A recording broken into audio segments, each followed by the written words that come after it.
Hello, everybody. Welcome to Live from the Tower, your weekly Destiny show. And we've got a lot of news to cover this week. There's minimal game updates, but there's a lot of stuff going on just around the game, and it's important to be aware of.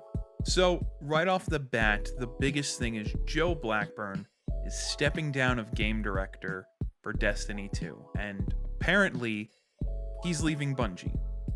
Now, what exactly that means, I'm not entirely sure.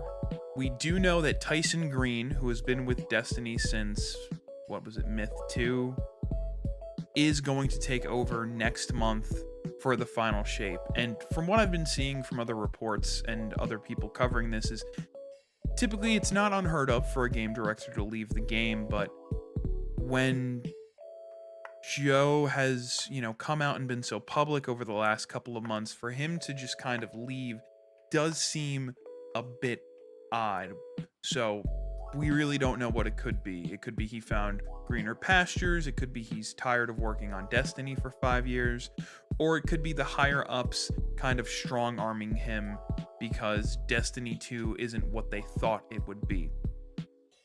In any case, some people are excited Tyson Green's taking over because he's been with Bungie for so long.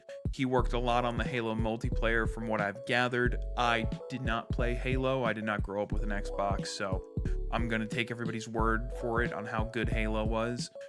Other than that, he did do a lot of work with Destiny 1. He's done work throughout Destiny's lifespan, but from what I remember seeing is he worked on bringing kind of like the gun architecture to Destiny 1 that we know and love today. So that's the biggest thing. I mean, we could sit here and speculate. We could say why it's happening. We could say, does this mean the final shape's going to be bad? From what Joe said in his tweet, they are kind of moving into the final stages of the final shape in terms of polishing it. They're going into an extensive play testing. And he did say that he's really proud of it and he thinks this is really good. It's going to be one of the best ones. I'm paraphrasing, of course, don't quote me on how exactly he portrayed the final shape to be. But I don't really know. I'm at the point where I've said it on previous episodes, but I am for one in favor of a fresh start after the final shape. Maybe with a new game director, we get that. Maybe final shape comes out and it shows that there's still life in this franchise, and Tyson comes in and he kind of course corrects the ship into maybe something of his own vision that's better, or something more akin to what Destiny 1 was, and that's received better by the community. I really don't know. We're not going to know until the final shape comes out in a few months, and then after that, how the episodes are going to work, and if we're going to even get anything after the episodes. I know some people have said that they should do the episodes and then kind of take a break, let everything kind of settle, let the dust settle, and then go on to the next big thing, which I'm not entirely opposed to. I love Destiny. I still love the game. I still play the game. And even though I have problems with certain things, or I'm not as interested in certain things, but I still enjoy the game. And we do know that Luke Smith and Mark Noseworthy are working on something for the IP. We've speculated, we as in the community have speculated that it's either an animated show, a live action show, or it's a movie. But we know they talked about doing that before the Sony merger, and that Sony basically buying them was going to help that project along. So what I would love to see is we get episode 3 Heresy, and then in between Heresy and whatever else is coming out after that, we get an animated show or an animated series. We get something to kind of keep the game alive, whet the appetites of players, and then drop whatever the next big thing is, whether it's Destiny 3, whether it's a single player spin-off game like ODST, what have you. But I think that would be really cool. I'm not a dev. I don't know how any of it works. This is just kind of hopes and dreams.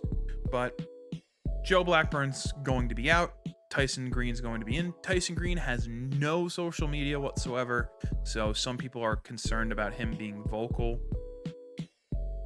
It's nice to hear from Joe, but also at this point,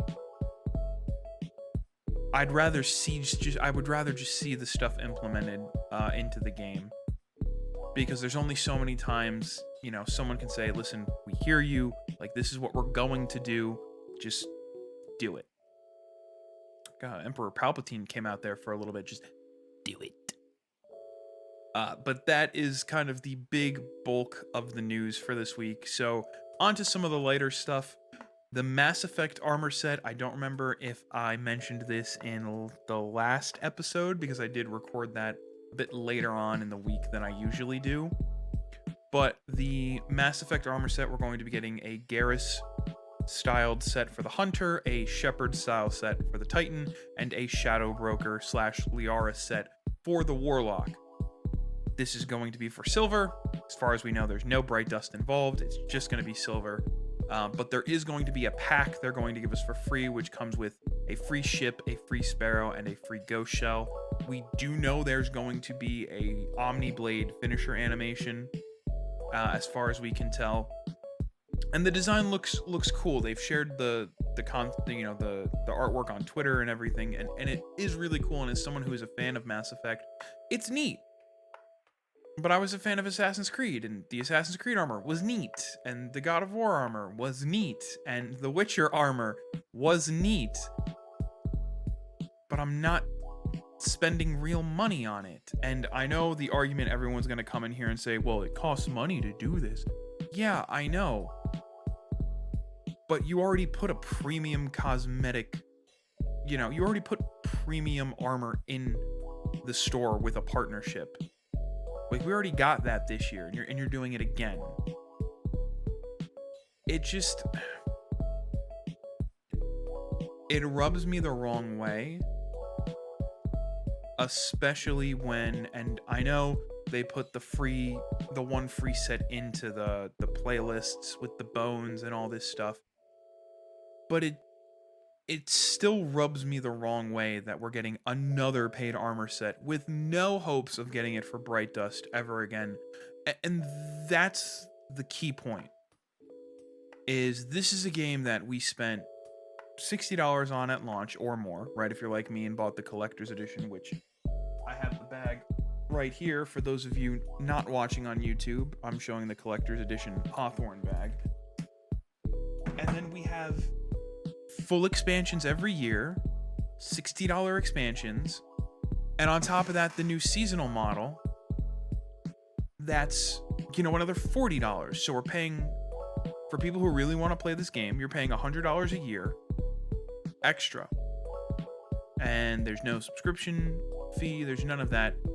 But what we used to have was the ability to buy these premium armor pieces in the Eververse shop for Bright Dust, as well as silver. And now you just can't. Now it's only microtransactions, and they wonder why revenue. Bless you, my cat just sneezed.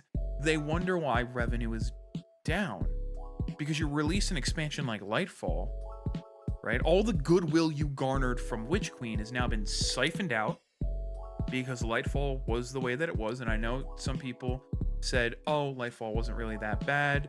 Lightfall was it's not, it gets so much hate. I have my thoughts. My cat's jumping. What are you doing, Daisy? I have my thoughts on Lightfall. I have my opinions on its narrative. Do I hate this expansion? No, I don't think I've ever hated an expansion. I mean, I played during Curse of Osiris. Do the seasonal challenges wear on me in the seasonal model, and have I made countless shorts and videos about that? Yeah, but I still play the game. I still enjoy the expansions. I still enjoy the story. I still want to see more of this world. But when you release something like Witch Queen, which is argued by many as one of, if not the best expansion of the game, And then all of that goodwill gets sucked away by Lightfall, and then you just keep trying to monetize this cap shop with minimal rewards to that caliber in game. It's no wonder why people are like, well, I'm not going to buy this. Because originally what they pitched to us was Eververse is going to pay for seasonal events. Then it was, well, Eververse is going to pay for raids and exotic missions. So seasonal events kind of went away, not really, they're still here, but the ones that were originally, done for not Guardian Games, Crimson Days and stuff like that. So they're, the Dawning's here, the Festival of the Lost is here, Guardian Games is here, and is it not Age of Triumph? What am I thinking of? Solstice of Heroes is here. So those are all well and good, right? And they've monetized those even more with the event cards and such. But then, well, this was going to fund exotic missions and Crucible maps and things like that. Well, we don't have Crucible maps. I know we're getting a map pack, but we haven't really had a new one besides Hypernet Current, or whatever the Vex one is. And exotic missions, we got the one last season. Great. But there's still this over monetization, and you hear it every season. Every season there's a new ornament and shader bundle in the shop, and everyone goes and tries to find it on was it Braytech in the in the API. Well, when's the shader going to be up for Bright Dust? We saw it recently with the, I don't know if it's the Hungering Void, but the golden purple animated Void shader that was in the store a couple weeks ago. That was from a paid bundle, and everyone all over Twitter, the day it was on the Eververse store for Bright Dust, everyone was like, go and get it. But all the other cool stuff we can't get anymore. All the old sets, like the Optimacy set, and the Empyrean set, and the Dragonfly Regalia set, no, it's only Bright Dust. I don't even think they drop in Bright Engrams. So excuse me for getting frustrated when I see another paid armor set when the stuff we get in game isn't anywhere near close to the caliber. And someone had mentioned, I've seen it online on Twitter and stuff. Well, it's like, well, what about all these other games that do these crossover events like Apex? Look at that. Look at how much their cosmetics are. Yeah, well, games like Apex are free. Okay, they make their revenue through cosmetics. Bungie makes paid expansions. Blizzard, for example, makes paid expansions. And what did Blizzard do? They added their own style of Eververse store, right? So they have the Blizzard shop where you can buy mounts and things like that, transmogs. But then they did this cool thing called the Trader's Post, where, like seasonal challenges with Eververse, you do seasonal challenges, you get some Bright Dust for only certain ones. The Trader's Post has a whole list of things you can do I don't know if it's every month or every 2 months, however it works.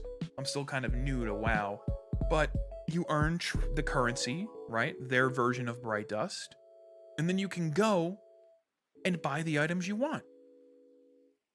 And they're not locked behind real money. This in-game shop you can only use Trader's Tender. And you can only get Trader's Tender by doing these quests and challenges and milestones. And if you find something, but you just don't have enough of the currency to get it, you can lock it for next month and come back to it. You can't do that with Destiny. So I get a little frustrated, and I think a lot of people do. The sets look really cool. I'm just not paying money to look like Commander Shepard when over here, if you bear with me 1 second while I look for it, I do have the Mass Effect. Here we go. I can make my Titan look like Commander Shepard, or I can just pull out the Mass Effect Legendary Edition and make Commander Shepard. So it is what it is. Again, I'm not gonna just hate on it to hate on it. I have reasons to be frustrated. Do I think it makes Destiny a bad game? No. Do I wish it wasn't there or we had the ability to buy or to earn these things via Bright Dust or the Eververse bounties like we used to have, or whatever the Matrix was, the Indigo Matrix, whatever they called it. Yeah, but it is what it is. So it all looks cool. I'm glad we're getting something for free. I would have paid Bright Dust for the ship Sparrow and Shell, but we're getting it for free. That's fine by me. The next thing is Fireteam Finder is coming to mobile, which I think is really neat. They've had LFG, looking for Fireteam or find Fireteam on their mobile app for years. And bringing this to the mobile app, I think, is great, because then people can, kind of scroll and peruse while they're doing something else, and they can say, "Oh, this is great." And then they could message the people and be like, "Hey, I'll be on in X amount of time. Can you just wait?" Or things of that nature. I'm dropping stuff all over the floor. I'm a mess. It's okay. But they can find all this stuff, and they can do it all on their phone before hopping onto the game. So if they're looking for, specifically, say, I'm looking to run... What are we doing that's relevant content? I'm looking to run the legendary version of Starcrossed, which I did run it, and it's kind of messy even with one random, but still, I probably could have been a bit higher late. I wasn't 1830, so that's also on me. I was very squishy. But say I'm looking to do that legendary.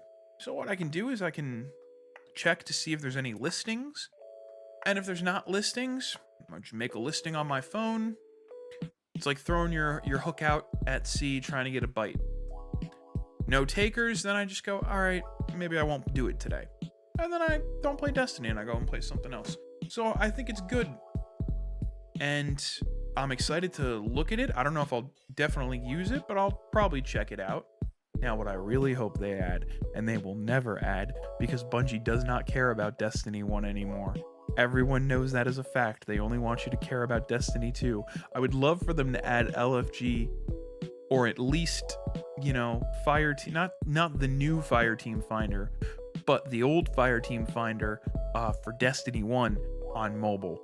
I don't think you can do it on mobile. It's been a while since I checked, but that'd be really cool.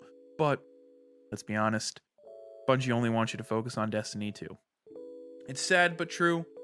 I know a lot of people want a Destiny 1 port to PC, but I'll keep wishing and keep hoping. So the next thing is the sword bounty that I mentioned in last episode. The Geralt of Rivia get 1 million, or like 700 million, some ridiculous number of sword kills. We did it in about a week.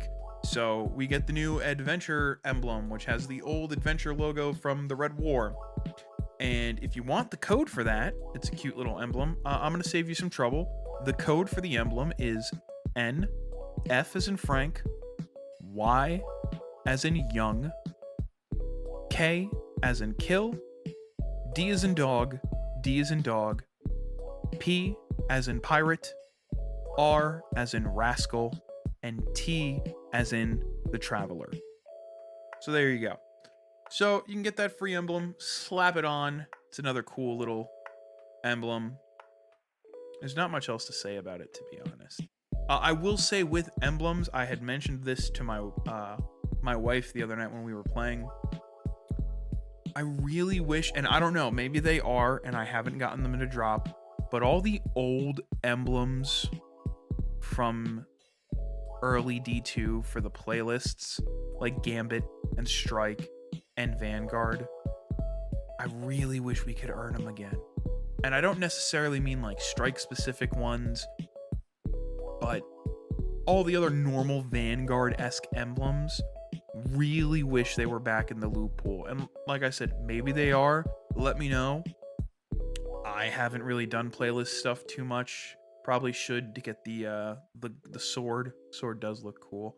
But yeah, I think it'd be really neat. I know they added the shaders in, which is nice. Be really cool if they added the emblems in too.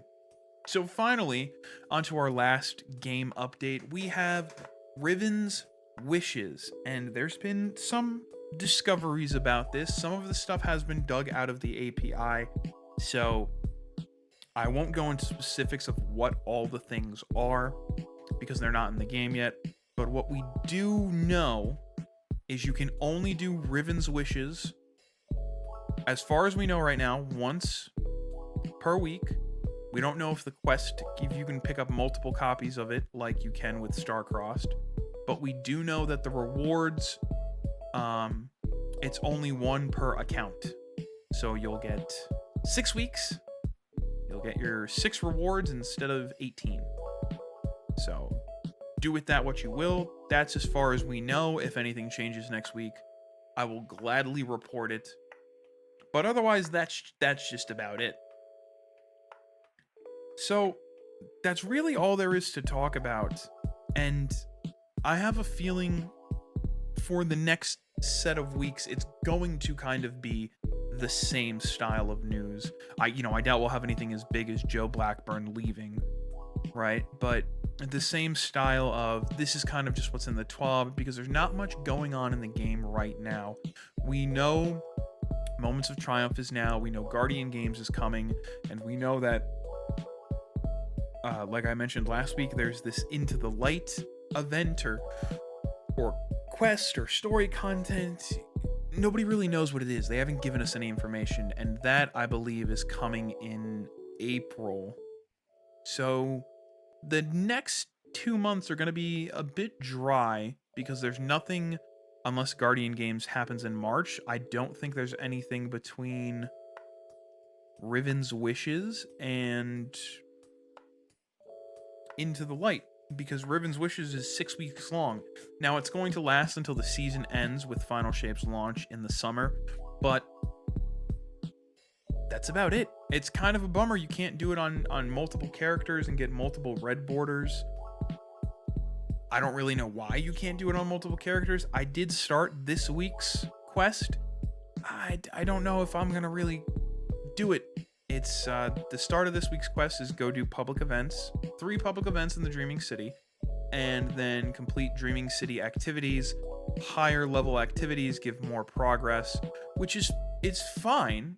There's nothing inherently wrong with wanting players to go out into the patrol zones, and obviously the Dreaming City is very heavily, what's the word I'm looking for? The Dreaming City is very prominent in this season and very related, so it's all tied together, which is fine, again, but it is just a little bit more of the same, not for everyone, and I understand that where I'm at in my Destiny journey is actually relatively similar to where I used to be, which is taking big breaks and coming back for the content. The only thing is the FOMO of the season pass and the FOMO of, the titles and things like that. And I know it's very easy to just say, well, just don't worry about it. I mean, you don't have to do it. Nobody's making you go and do these things. And you're absolutely right. But some of the stuff is cool. It's just how you have to go about getting it isn't necessarily the most fun thing to do. But I digress. With all that being said, thank you so much for watching and listening. If you're watching on YouTube, do all the things normal YouTubers tell you to do. If you're listening on Spotify or anywhere you get your podcasts, all I ask, please, sir, can I have a 5-star rating? I'm kidding. Thank you all for listening and watching. We'll see you next week. And until then, fly safe, Guardians.